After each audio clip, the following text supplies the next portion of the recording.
Mga kaibigan, may good news para sa lahat. Kung gusto nyo nga makabasa ng mga balita tungkol sa Mindanao, wala nang iba kundi ang Mindanao Examiner newspaper. Mindanao ang sirkulasyon, Mindanao ang balita. Ang Mindanao Examiner sa Basilan, Sulu at Zamboanga. Gumawa na rin ito ng mga independent films at ABP, audiovisual presentation, at may photography at video services pa. Bisitahin po natin ang kanilang website sa MindanaoExaminer.com o tumawag sa 9925480. Marami pong salamat. Kaya natin to. Alright mga kaibigan, ako napakainit na naman ang panahon dito sa Zamboanga City. Buenas mga vecinos, desperta ya ba? Desperta ya kay Caliente. Buenas otra vez, Tuesday kita ahora. Terrible el calor afuera. Ano sabi kita, porque ensino el calor? Climate change, global warming. Welcome na di ating programa Radyo Mindanao. This is a paid black time. El Diamond producer, El Mindanao Examiner Regional Newspaper. Welcome na di ating programa RPN DXXX Zamboanga. Magandang hapon sa atin mga kababayan. Ito po ang inyong abal lingkod, Al Jacinto po lamang, nagsasabing isang mainit na pagbati sa mainit na hapon. Assalamualaikum, Basilan, Sulu, Tawi-Tawi. Pati na rin sa mga tagapakinig natin dyan sa Central Mindanao, umaabot ang broadcast natin sa Maguindanao Province at Cotabato. Ganon din sa General Santos City, sa lalawigan ng Sulu. Good afternoon kay Sulu Governor Toto Tan. Good afternoon sa lahat ng mga tagapakinig natin sa malaking bahagi ng Mindanao. At dyan sa Tuguegarao, as usual, nakatune in na naman sila sa Radyo Mindanao via shortwave radio. Itong mga members ng Jesus Miracle Crusade at ng Tuguegarao City Police Office. Good afternoon, sir. At sa iba pang mga diehard fans ng Radyo Mindanao. Grabe mga kaibigan grabe yung aksidente kaninang umaga before 7 o'clock. Isang overloaded jeep na naman. Ito na nga ba sinasabi natin, itong mga animal na mga drivers na to. At naku, imagine mga kaibigan, isa ang patay. Naku po, estudyante pa naman. Nakaupo sa unahan ng jeep. At napipi yung sumalpok mga kaibigan, yung pampasaherong jeep sa isang puno ng sampalok. Pagkasalpok niya sa puno ng sampalok, tumagilid. Maraming mga estudyante, pasahero ang sugatan. Grabe. Ito na nga ba sinasabi natin mga kaibigan, di ba? Kung matatandaan ninyo, ilang beses na nating pinag-uusapan yan mga overloaded jeep dito sa Zamboanga City. Na pinababayaan lamang ng mga traffic police at pinababayaan lamang ng City Hall, yung mga Blue Boys, at pinababayaan lamang ng inutil na Land Transportation Office. Paano hindi magiging inutil Alam naman nilang, imagine mga kaibigan, di ba? Papunta kayo ng East Coast. Tumambay kayo dyan sa may Jubenco, sa Putik, dyan sa may Jollibee. Makikita ninyo yung mga jeep dyan. Kahit dito sa may Giwan, sa Aderos Flea Market. Pag alis ng pueblo, okay pa, wala pang laman. Wala pang nakaupo sa bubungan. Pagdating na sa Giwan, Putik, naku po. Marami ng mga pasahero ang nakaupo sa bubungan ng mga jeep.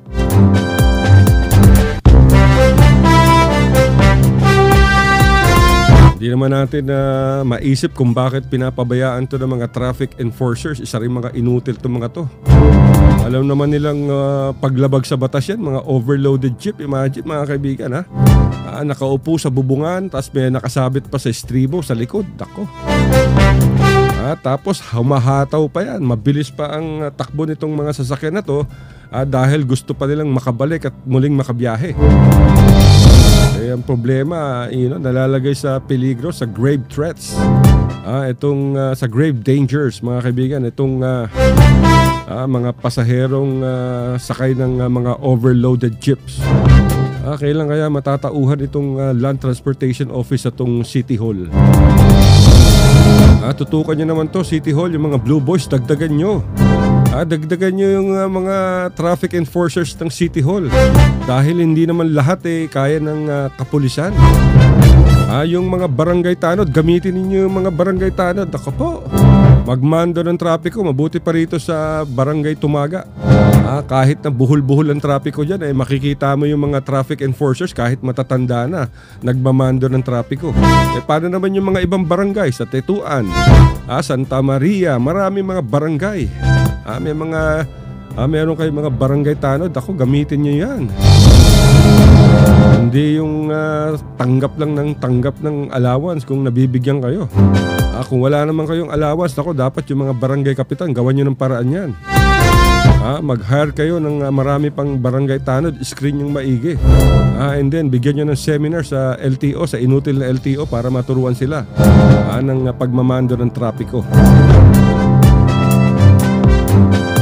Kailangan dito may kooperasyon yung barangay. Hindi naman lahat dapat iasa sa pulis kasi maraming trabaho ang pulis. Kukunti lamang yung mga traffic policeman, kaya nga yung City Hall ang laki-laki ng pondo ng City Hall sa bangko. Hindi natin alam kung bakit hindi makakakuha ng mga tao. Yung mga Blue Boys napakatamad One good example, mga kaibigan, dito sa Mayor Vitaliano Agan at sa intersection ng Governor Alvarez Road or Street. Walang traffic enforcers dyan. Talagang laging wala. Subukan ninyo, maraming dumadaan dyan kaya nagkakabuhol-buhol ang trapiko dyan. Dapat laging merong isang tao the whole day. Hindi pwede yung kakain ng tanghalian, lahat nakawala. Paano kung may banggaan dyan? Tapos yung mga Blue Boys pa dyan sa may intersection ng Governor Alvarez at Mayor Vitaliano Agan, malimit pa dun sa loob ng cake house. Sana mag-waiter na lang kayo. Mag-resign na kayo sa pagiging traffic enforcers ninyo. Mag-waiter kayo. Diyo naman kayo lagi sa cake house. Minsan nakikita natin, nanonood ng TV, sana nagbebenta ng mga segunda manong telebisyon. Diba? Mag-salesman na lang kayo ng mga segunda manong telebisyon. Mag-resign na kayo sa pagiging traffic enforcers. Tapos naninigarilyo pa, oras ng trabaho. Mabuti pa rito sa may Veterans Avenue at intersection ng papuntang Tetuan. Laging merong pulis dyan. Yung pulis katuwang ng traffic ng Blue Boys dyan Tapos nung isang araw nakita natin ang daming binigyan ni Beng Clima ko ng mga certificate of appreciation. Masisipag daw yung mga Blue Boys. Masisipag? Siguro ilan lang ang masisipag dyan, yung talagang dedicated sa kanilang trabaho.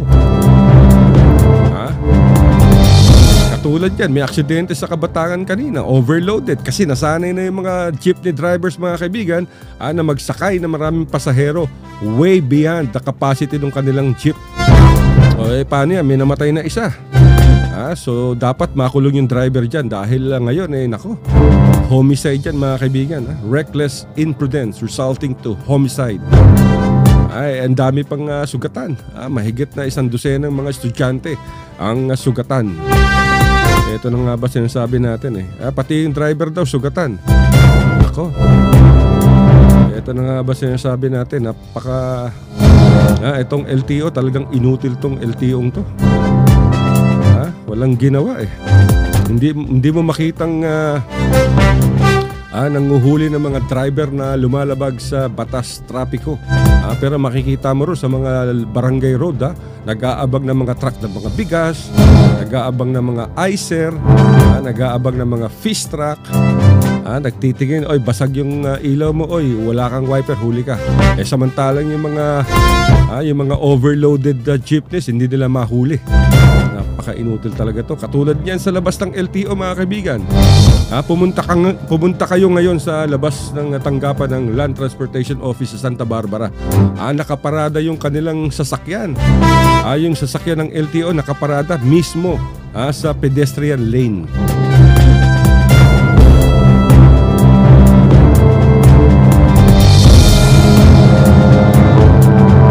Imagine, yung mismong dapat nagpapatupad ng batas trapiko, siya pang lumalabag sa traffic rules.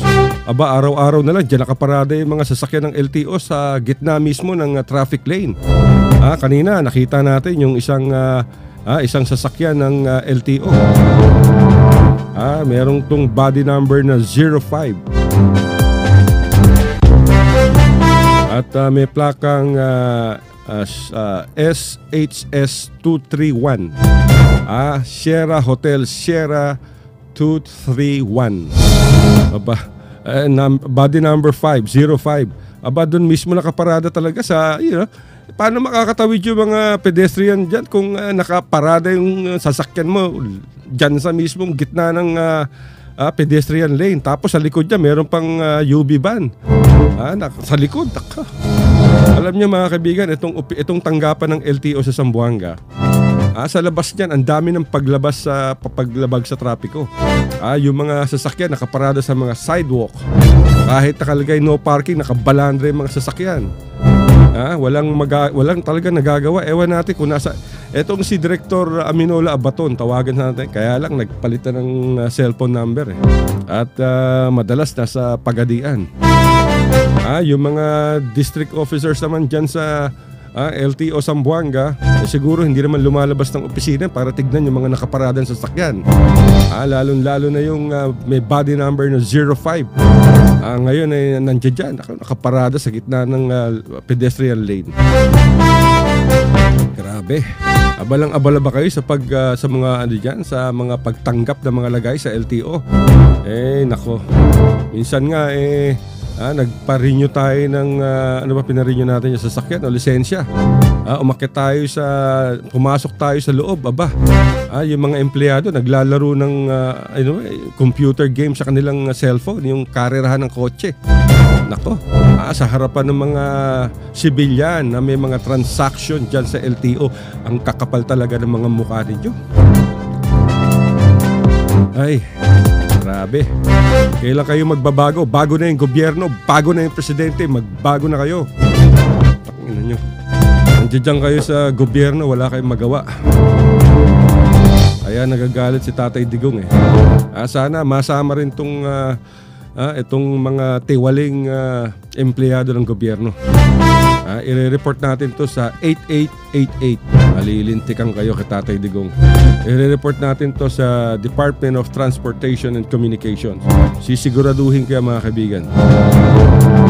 Para maputol na itong magiging tamad.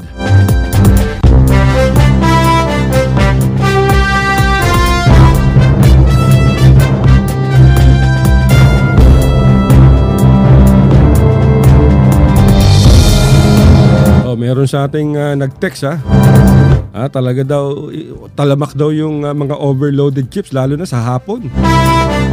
Galing ang text sa 6194. Nakatira siya dyan sa may Divisoria. Imagine sa Divisoria mga kaibigan, kitang-kita raw nila. Halos nako. Maaari kayong ang text line natin mga kaibigan, bukas na sa Radyo Mindanao. Ang ating text line, kung gusto nyong may mga reklamo kayo, o gusto nyong may babatiin kayo, or greetings, anniversary or birthdays or whatever announcement, maaari kayong mag-text sa 0995 520-2358. Ulitin natin, open na ang ating text line at nakaupo yung ating PA, yung production assistant natin, para tumanggap ng inyong mga mensahe. Hindi lamang reklamo, lahat na, greetings, wag lang kayo hihingi ng bigas sa amin. Dahil baka bigyan namin kayo ng bigas. Maaari kayo mag-text. Text lang, huwag kayo tatawag dahil hindi kayo sasagutin. Kailangan manligaw muna kayo para masagot kayo.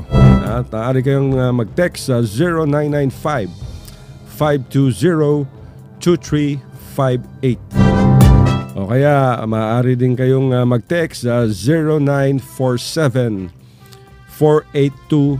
0947-482-3453. Ulitin natin, 0947-482-3453. O kaya maaari kayong tumawag sa ating hotline, Chismis Line, sa 992-5480. Tweet! Kung nasa Zamboanga kayo. O kaya kung nasa labas naman kayo ng Zamboanga, maaari kayong tumawag sa 062-992-5480. O may problema ako, taga Cotabato, anong problema sa Cotabato? Isumbong nyo sa amin. Kung gusto nyo bumati, sabihin ninyo. Tawag kayo sa aming hotline na 062-992-5480. If you are living outside Zamboanga, kung taga Zamboanga kayo, wala ng area code, dire-diretso na mga kaibigan, 992-5480. Kaya yan ang yan ang dapat natin tutukan. Kailan aayusin ng City Hall, ng Office of the City Administrator, dahil under sa kanya yung itong mga Blue Boys. Sino bang nakaupo ngayon? Si Attorney Jesus Carbon. Di ba? So kailangan ayusin, kasi katulad niya, no? Yung mga jeepney drivers nasanay na na magkarga ng pasahero sa bubungan. Ako, sinasabi ko na nga ba, matagal na nating paulit-ulit na natin itong idinadaan sa radyo. Talagang matigas ang ulo nitong mga driver na to, mga halimaw. Tawag ko dyan, mga halimaw.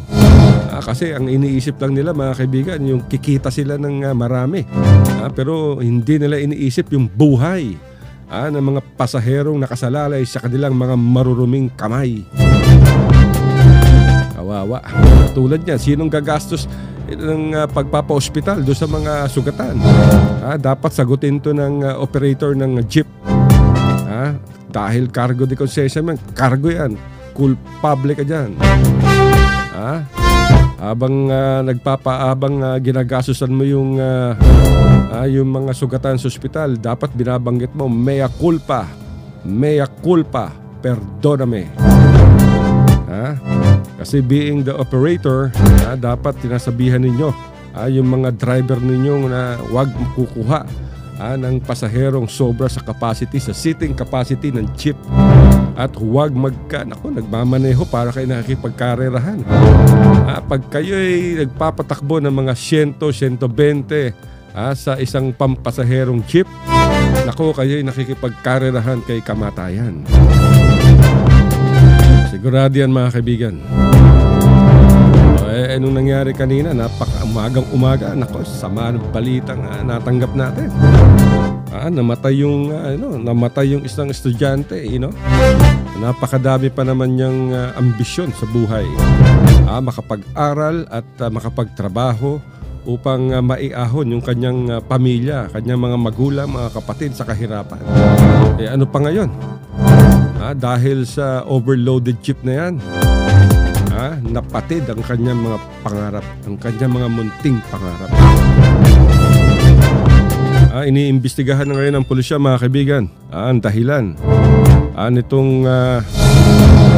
itong problemang ito. Dahil sabi, ang initial report ng pulis nawalan daw ng preno.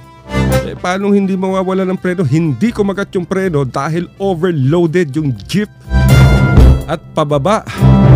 So ang ginawa nitong driver, ibinangga sa puno na sampalok yung nakasabit na lalaki sa likuran. Nagdadasal na. Kahit yung Panginoon walang nagawa, baka natutulog. Talagang pinabayaan na niya. Hindi naman siya makatalon dahil siguradong mas malaki ang perwisyo sa kanyang katawan kung tumalon siya. Tinatayang sabi nung isa sa mga survivor, halos 30 na yata yung mahigit 2 dosena. Yung karga nitong jeep na to, mahabagin. Alam nyo, kaninang umaga, napakasakit pakinggan na merong nasawi, namatay na estudyante dahil sa isang overloaded jeep.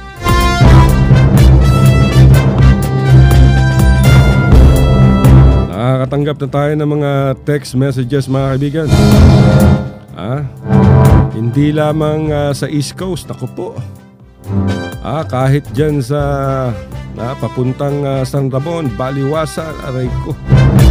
Sabi niya, ito, hello, hi sir, kahit po mga Ayala at San Ramon, dami din na bitbit na pasahero. Tapos kung magpatakbo, grabe, parang sa kanila yung daan. Grabe talaga, taga Baliwasan, Star Apple po ako. Maraming salamat po. Good afternoon po sa mga taga Baliwasan dyan sa Star Apple. At talaga hong maraming driver ang walang disiplina.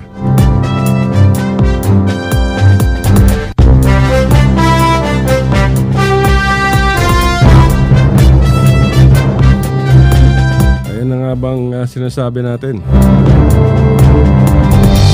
At tuloy-tuloy mga kaibigan, marami tayong natatanggap na mga text messages mula sa ating mga tagapakinig dyan sa Zamboanga City. Nagbo-broadcast tayo dito sa Tugbuan. Good PM po sir. Meron pong racket ngayon, sweatress. May naloko na po sila, kinuha lang ang pera, pinadala. Nako po. Bigyan nyo kami ng kalinawan dito para ma-expose natin to. Alam nyo mga kaibigan, sa hirap ng pera ngayon, maraming manloloko. Lahat ng panloloko gagawin upang magkaroon sila ng salapi. So siguro ngayon, bago na yung ating Pangulo, bago na yung ating pamahalaan, so meron tayong efforts talaga itong si Tatay Digong Duterte na matuldukan itong mga problema. Hindi lamang sa droga, kundi korupsyon. Lalong-lalo na sa korupsyon na kinabibilangan ng mga politiko, ng mga mayors. Ako po, hindi kayo sasantuhin ni Tatay Digong. Yung mga pasugalan, maraming dito sa Zamboanga, napakadami ng mga tarian. Ako, pumunta kayo tuwing may sabong, ang daming nagsumasabong. Imagine, nawawaldas yung salapi dahil sa pagsasabong.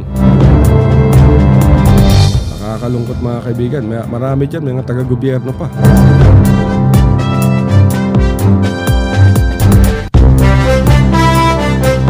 Maraming problema. Pag natalo kayo sa sabong, uuwi kayo ng bahay. Naku, mainit ang ulo ninyo. Dahil natalo kayo sa sabong. Pero nung sisigaw kayo din ng Logis! Sa pula, sa puti, sa itim.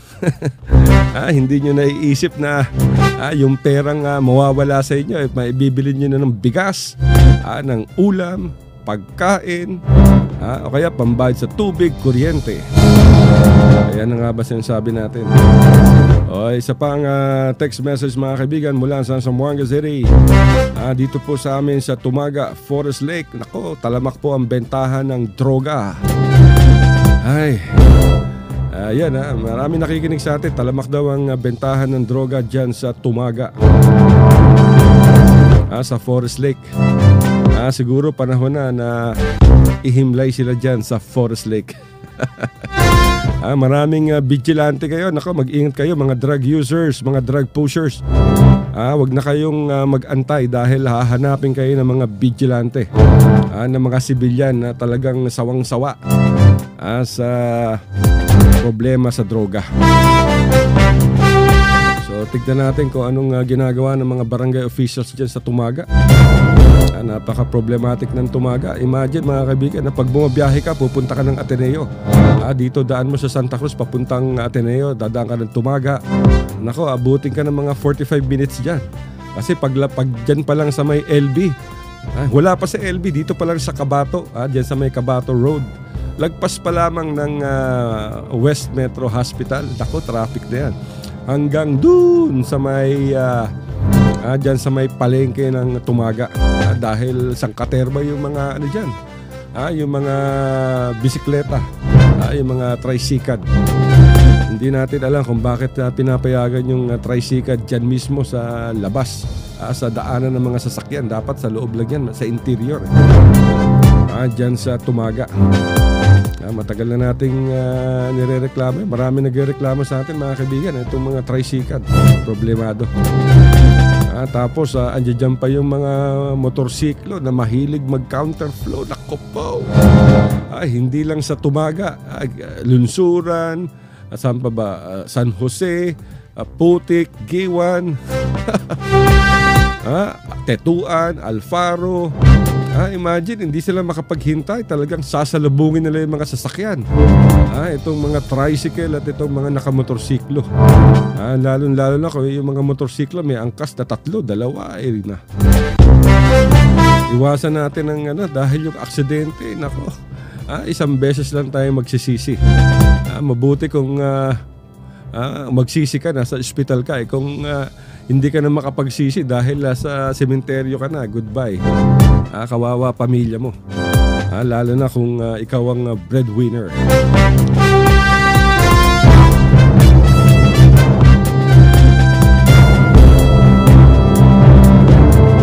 So yan ang tinitignan natin mga kaibigan, yung problema ng mga overloaded jeeps. Maraming dahilan tong LTO. Minsan nakakausap natin tong si Regional Director Aminola Abaton. Inamin niya na hindi nila magawa ang kanilang trabaho effectively dahil kulang sila sa tao. Ay nako. Kulang sa tao. Samantalang yung mga LTO pag nasa mga barangay road, sa mga interior, siguro pinakamababa dyan, mga 7. Imagine mga 7 LTO enforcers sa isang barangay nagbabantay ng mga truck. Bakit truck lang ang binabantayan ninyo? At bakit 7? Hindi ba pwedeng 2 sa highway? Di ba mga kaibigan? O kaya 3? Para mahuli yung mga overloaded jeeps. Ako. Yan ang sinasabi natin. Napakadaming problema. Napakaliit ng Zamboanga, napakadaming problema. Yung City Hall ayaw din nila mag-hire ng mga additional na traffic enforcers. Bakit kaya? Bakit ayaw ng City Hall na mag-hire ng additional traffic enforcers? Mag-hire kayo. Nako. Mag-hire kayo ng mga 3 dosena pa. Huwag nyo sabihin walang pera. Ang daming pera sa bangko ng Zamboanga. Panahon ni Celso Lubricat, ang daming kwarta, di ba? Sabi nga ni Celso, dahil daw sa good fiscal management yun. Yung pala, yung mga pera ng mga proyektong hindi natuloy. Pagdating naman sa panahon nitong si Beng Climaco, ganun din. Katambak din yung kwarta. Tapos hindi man lang makapagdagdag ng mga traffic enforcers upang maisaayos itong worsening traffic situation sa Zamboanga City.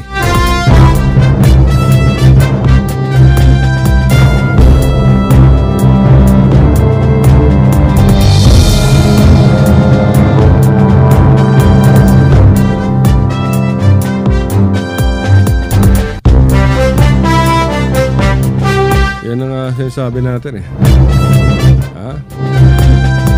ang dami-daming problema katulad ditong mga kalye. Maraming lubak-lubak na kalye. Kahapon lang matapos isang araw lang matapos tayong magprograma, may nagsumbong sa atin. Yung kalye daw dyan sa Falcatan, lubak-lubak na naman. Yung kalye dyan sa may Tumaga, sa labas lamang ng Department of Public Works and Highways, nilagyan nila ng espalto yung Tumaga Road dyan. Meron dyan kasing malalim na hukay mga kaibigan. So ang ginawa nitong taga DPWH, so sino man naglagay ng espalto dyan, pinatungan lang nila ng espalto. So ando doon pa rin yung hukay. Kinapalan nila yung espalto para mag-level yung butas sa kalsada. Hindi nila inisip na yung espalto malambot at walang semento yung hukay na yan. Dapat sinementohan muna nila o kaya tinambakan nila ng mga bato, graba, sa kanila nilagyan ng asfalto. Hindi asfalto kagad. Ngayon, makikita ninyo, para kayong pag nandiyan kayo, tagmamaneho kayo ng motorsiklo o sasakyan ninyo, para kayong nasa moon rover, para kayong nasa buwan, dahil lubak-lubak. Ganyan kalubak-lubak yung isip ng mga taga-Department of Public Works and Highways. Tapos tuloy-tuloy pa rin yung reblocking nila. Katulad dyan sa may Kampaner. Giniba nila yung buong kalsada para simentuhan ang bago. Samantalang ang problema, wala naman masyadong problema yung kalsada dyan sa Kampaner. Yung mga lubak, yung mga butas-butas dyan, yung mga biyak-biyak, pwede lagyan ng espalto. Pero ang ginawa nila, giniba yung sementadong kalsada upang sementuhan uli. Ganyan na ang ginagawa nila sa iba't ibang lugar, mga kaibigan, sa Zamboanga. Hindi lamang sa Zamboanga, sa buong Zamboanga Peninsula. Yung mga tinatawag nilang reblocking. Pwede nyo naman lagyan ng espalto. Hindi naman problema. Dapat yung gibain lahat yun ng semento tapos isimentohan nyo ulit. Yung ginawa nyo dyan sa Governor Camins noon giniba nyo yung the whole stretch ng Governor Camins mula dyan sa may Jollibee, sa may intersection hanggang dyan sa may papaikot papuntang airport. Giniba ninyo yan. Giniba ninyo ang sementadong kalsada. Pagkatapos niya, sinimentohan ninyo ng bago. After 1 year, pinatungan ninyo ng espalto. Kung hindi ba naman bugok to mga utak ng mga taga-DPWH. Espaltohan mo rin naman pala. Bakit giniba mo pa yung sementadong kalsada? Sana espaltohan nyo na lang. Gumasos pa ng salapi. Taong bayan yan. Taxes. Panahon yan ni Gloria Arroyo, mga kaibigan. At sa kapanahunan nitong si Benigno Aquino, ganun pa rin. Kaya itong DPWH, mga kaibigan, isa sa pinaka most corrupt na government agencies. Babanggitin ko para sa akin, ito opinion ko kasi itong programa to puro chismis puro opinion, puro komentaryo. Huwag kayong magalit bato-bato sa langit. Tama ay huwag magalit. Kung magalit kayo, susumbong ko kay Tatay Digong. Unang-una para sa akin yung DPWH, isa sa pinaka most corrupt. Pangalawa yung LTO. Pangatlo yung DepEd. Nakita niyo yung mga libro ng mga DepEd. Basahin niyo yung mga aklat ng mga bata. Naku, mali-mali yung mga spelling. Kung ano-ano yung pinagsusulat. Yan tatlo. Kung meron ka idadagdag pa, text nyo sa amin para malaman ng taong bayan. Pero mga kaibigan, alas 2:35 na. Commercial man tayo. Mga kaibigan, may good news para sa lahat. Kung gusto nyo nga makabasa ng mga balita tungkol sa Mindanao, wala nang iba kundi ang Mindanao Examiner Newspaper. Mindanao ang sirkulasyon, Mindanao ang balita. Ang Mindanao Examiner sa Basilan, Sulu at Zamboanga. Gumawa na rin ito ng mga independent films at ABP, audiovisual presentation at may photography at video services pa. Bisitahin po natin ang kanilang website sa MindanaoExaminer.com o tumawag sa 9925480. Marami pong salamat. Kaya natin to. Thank you very much, Mr. President. Si Pangulong Fidel B. Ramos nasa Hong Kong ngayon. At makikipag-usap sa mga Chinese government officials upang papagtibayin pa yung bilateral relations between the Philippines and China dahil dyan sa problema sa Scarborough Shoals. Bueno mga kaibigan, kahapon kitang-kita natin si Kuya Bato de la Rosa, mga kaibigan. Galit na galit na binantaan ni Chief PNP Director General Ronald Bato de la Rosa ang mga pulis. Nasangkot sa illegal na droga na pinangalanan ni Tatay Digong Duterte nang lumutang ang mga ito sa Camp Crame kahapon. Talagang hindi na itago ni Kuya Bato de la Rosa yung kanyang panggigigil. Galit na galit sa mga kabaro habang sinasabihan niya mga itong papatayin kapag hindi tumigil sa kanilang pagkakasangkot sa illegal na droga. Kasabay nito, mapila rin si Kuya Bato de la Rosa sa mga ito, sa mga parak na sumabit o sinabit niya sa listahan ng droga, na makipagtulungan at ibunyag itong kanilang mga nalalaman ukol sa illegal drug trades. Naku po. Kahapon siguro umabot yata sa halos 32 mga pulis at isang retiradong parak ang nagtungo sa Camp Crame para isumite ang kanilang mga sarili at sumailalim sa custodial investigation. Pero itong mga aktibong pulis, mga kaibigan, dinisarmahan. Nako. dinisarmahan at kinuha yung kanilang mga barel. Mabuti nga hindi kinuha yung mga tsapa. Pansamantalang mananatili mga kaibigan sa PNP holding area sa Kamkrame ang mga nasabing pulis hanggat hindi pa natatapos ang investigasyon. Ito ay ayon na rin kay PNP Internal Affairs Service Director Chief Superintendent Leo Angelo Eleuterio.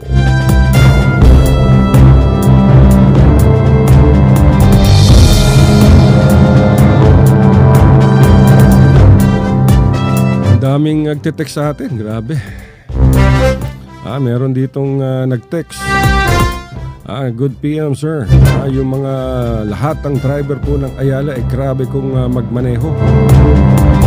Kung sasakay po tayo, di pa nakakaupo ng mabuti, tumatakbo na yung what if kung may mga matandang nakasakay at ma-out of balance. Ganito ang ginagawa at kahit puno na po, pilit pa nilang naghahakot ng mga pasahero. Bakit po pagdating sa lugar ng Ayala di nila ma-aksyonan? Yan, problemang yan bago mangyari ang aksidente.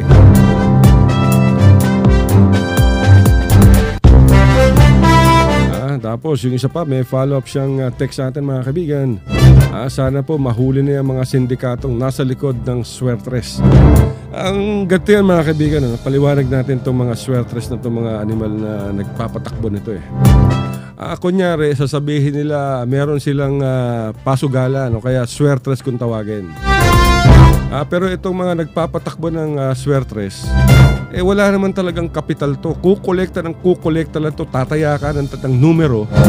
So magbabayad ka sa, pag tumaya ka ng piso, ito mapapanalunan mo. Pag tumaya ka ng 10 piso, ito mapapanalunan mo. Pag tumaya ka ng 5 piso, ito mapapanalunan mo.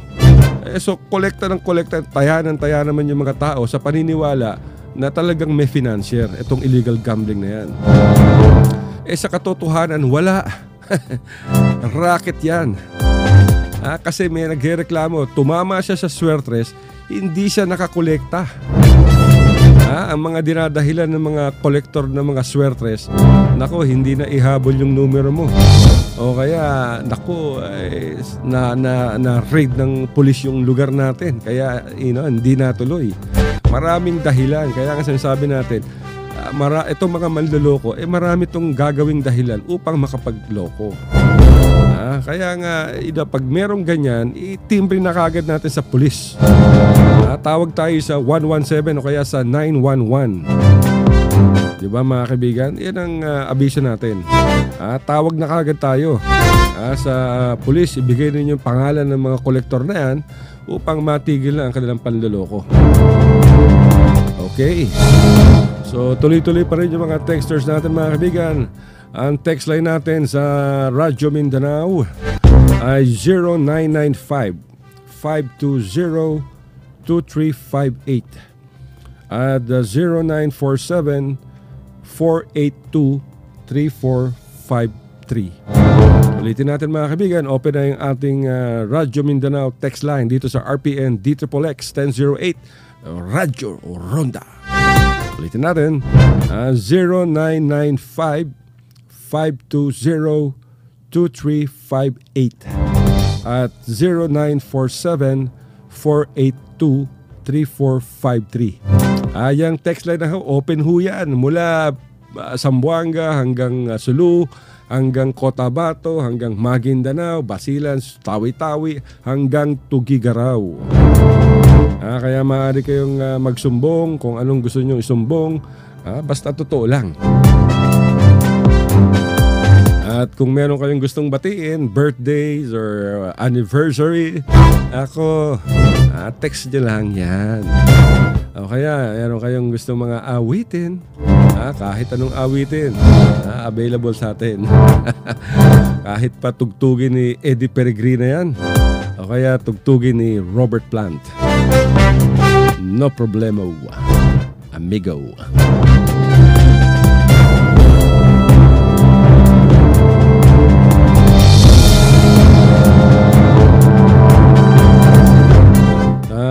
Kahapon mga kaibigan, nagbigay ng privilege speech itong si Senator Manny Pacquiao. Nako, tinulig siya ng mga kapwa niya senador.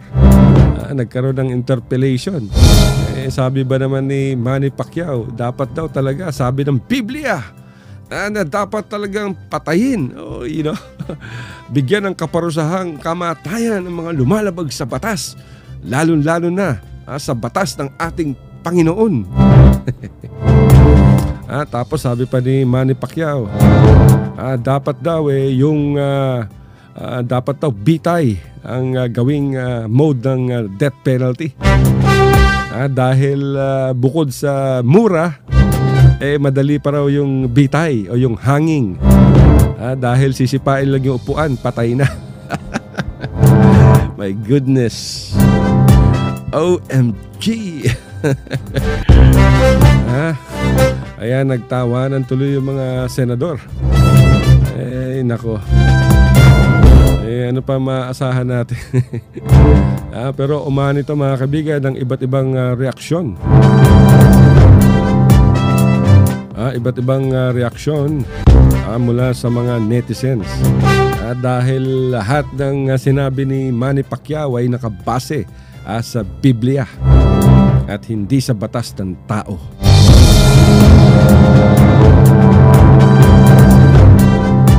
So yan.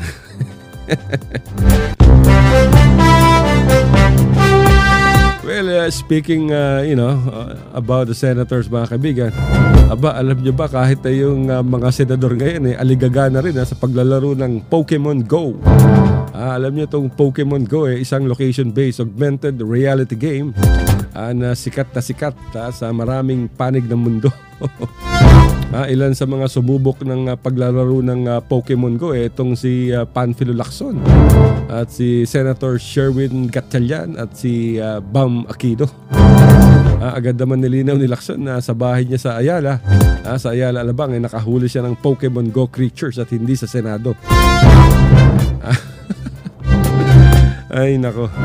Ba't hindi kayo pumunta sa Kongreso? Hindi lang Pokemon Go ang nandoon. Marami ron mga buwaya. Punta kayo dyan sa, di ba? Sa Republic of Banana. Banana Republic. Buhay dyan. So ingat lamang yung mga naglalaro ng Pokemon Go. Sa Zamboanga City marami na. Dyan sa KCC Mall marami tayong nakikita dyan ng mga naglalaro ng Pokemon Go. At marami silang nahuhuli ng mga creatures dyan sa KCC Mall de Zamboanga.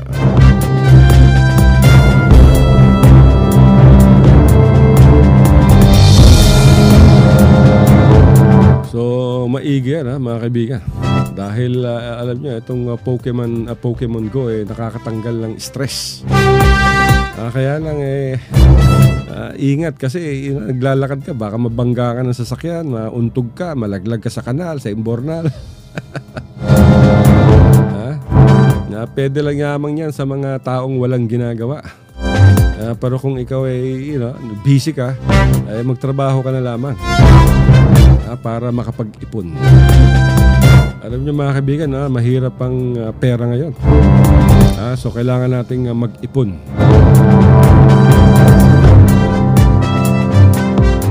At bukod pa dyan mga kaibigan, nagkaisa naman kahapon ng 7 ahensya ng gobyerno na sugpuin at kalusin ang kanilang tinatawag na large-scale environmental offenders upang tiyakin ang mahigpit na implementasyon ng batas sa kalikasan.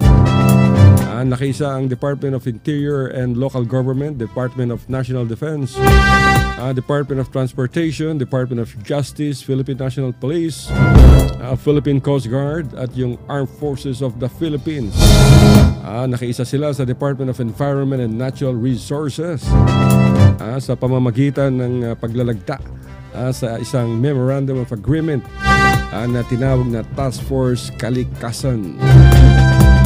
Lumagda sa nasabing MOA ay siyempre walang iba ang masipag na si Manay Secretary Gina Lopez ng DENR. And then si Interior Secretary Ismael Sueño, Department of Transportation Secretary Archer Tugade, at si Chief PNP si Kuya Bato de la Rosa, Philippine Coast Guard Commandant William Melad, at Defense Undersecretary Eduardo de Rosario at Brigadier General Resty Padilla na kumakatawan sa Armed Forces of the Philippines Chief of Staff General Ricardo Visaya. Layunin ng task force, mga kaibigan, na mahigpit na ipatupad ang environmental laws laban sa lahat ng mga mining companies, illegal loggers na sumisira at umaabuso sa kalikasan. Noong isang araw lang, di ba, last week, kausap natin si Mr. Mon Fogliosco, yung Chief of Staff nitong si Assemblyman Hannibal Tulawi ng ARMM Regional Legislative Assembly. Aba, pinapatigil ni Assemblyman Hannibal Tulawi ang lahat ng mining activities sa ARMM. Lalong-lalo na dyan sa Languyan sa Tawi-Tawi. Talamak, mga kaibigan, yung nickel mining activities dyan sa Tawi-Tawi. Pero maraming yumaman dyan, mga politiko. Yan nga ang ginamit nila sa pambibili ng mga boto noong nakarang eleksyon. Di umano. Huwag niyong maniniwalaan niya, mga kaibigan. Chismis yan. Talamak yung nickel mining dyan at halos mawasak na yung kalikasan sa Languyan.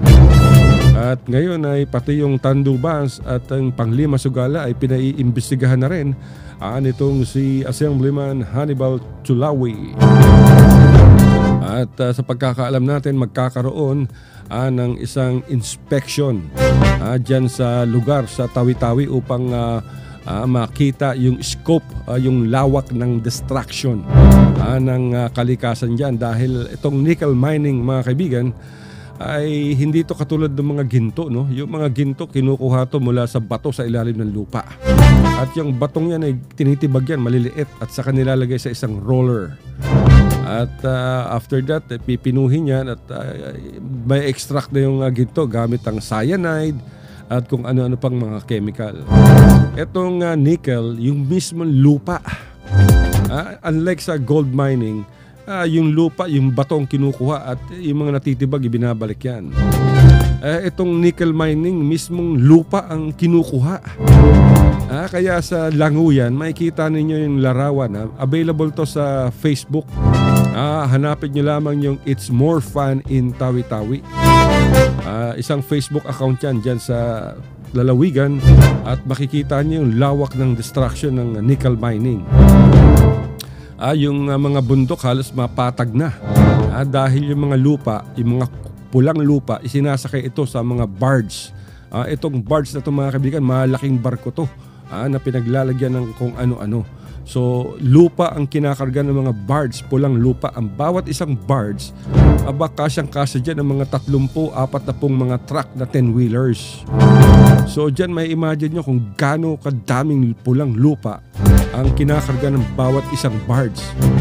Linggo-linggo ilang barges ang umaalis dyan sa Languyan at dinadala itong mga pulang lupa sa China na kung saan ay doon pinoproseso upang ma-extract o makuha itong nickel. Yan ang problema. Kasi yung lupa mismo tinatanggal. Nako. Kaya nagsumbong yung mga residente ng Languyan at mga NGOs, mga civil society organizations at mga landowners dyan sa Languyan at Tawi-Tawi kay Assemblyman Hannibal Tulawi. Kaya naglabas ng resolusyon itong si Assemblyman Hannibal Tulawi na chairman ng Environment and Ecology Committee ng RLA sa ARMM. Yung kanyang resolusyon ay nagpapatigil sa lahat ng mining operations sa ARMM. Tikom naman yung bibig dito ng ARMM DENR, mga kaibigan. Dahil kung matatandaan natin, napakadaming press releases ang inilabas nitong ARMM Board of Investments. Sa ilalim nitong si Attorney Ishak Mastura. At every time na mayroong investment by the hundreds of million sa mining industry sa Tawi-Tawi, laging may PR yan. At sinasabi pa ron na dahil sa magandang peace and order security sa ARMM, lalo-lalo na sa Tawi-Tawi, maraming mga investors. So in other words, in technicality mga kaibigan, legal ang mining operations. But ang tanong dito, ang kapalit ito, yung destruction naman ng kalikasan. So sabi ni Manay Gina, hindi pa pwedeng ganyan. Kailangan isaalang-alang ang mga komunidad na nandiyan within the mining area. Kaya nga ang unang order nitong si Manay Gina, nung siya ay hinirang bilang DENR Secretary, ay ipatigil, magkaroon ng moratorium, walang ilalabas na mga bagong kontrata o bagong permiso para sa mga minahan. At nagpa-order siya ng isang audit sa lahat ng mga mining companies sa buong bansa. At dyan sa audit na yan mga kaibigan, malalaman kung alin mga mining companies ang lumalabag sa batas. Lalo-lalo na kung may kinalaman sa pagsira ng kalikasan. Alam niyo ba, 7 nickel mining firms na ang ipinasara ni Manay Gina? 7. So antayin natin kung ilan mining firms ang nandiyan sa Tawi-Tawi. At tumawag sa atin kanina si Mon Foliosco, yung Chief of Staff nitong si Assemblyman Hannibal Tolawi, na pupunta raw sa Zamboanga itong si Assemblyman at pupunta sa Tawi-Tawi at nagsumbong na kay Secretary Gina Lopez tungkol dito sa problema ng Tawi-Tawi. So expect natin mga kaibigan na kakaroon ng aerial inspection si Secretary Gina Lopez dyan sa nickel mining activities sa Languyan, sa Tandubas at sa Panglima Sugala, lahat sa Tawi-Tawi. Wala na tayong oras mga kaibigan. Nung Sabado nagpo-programa tayo, pinag-uusapan natin yung high blood pressures, biglang nag-blackout. Ako, tumaas yung presyon ng dugo ko. Alam niyo mga kaibigan, sa edad na 67 talagang halos lumuwa yung mata ko dahil sa galit. Imagine, walang abiso tong Zamboanga City Electric Cooperative, bigla na lang pinatay yung kuryente. 1 oras. Mahigit na 1 oras. Pati yung gwardiya namin, bigla nalaglag yung kansulsilyo niya. Siyempre, walang abiso, bigla mag-blackout. Buti sana, lahat tayo mayroong generator. Wala nga kaming UPS dito. Generator pa. Pero mga kaibigan, wala na tayong oras. Pasalamat na tayo. Kumakatok na yung aming PA at ang aming technical director. Pero mga basiros, muchas gracias sa kailan text ka na to na Baliwasan, na Ayala, Onde-Onde. Muchas gracias.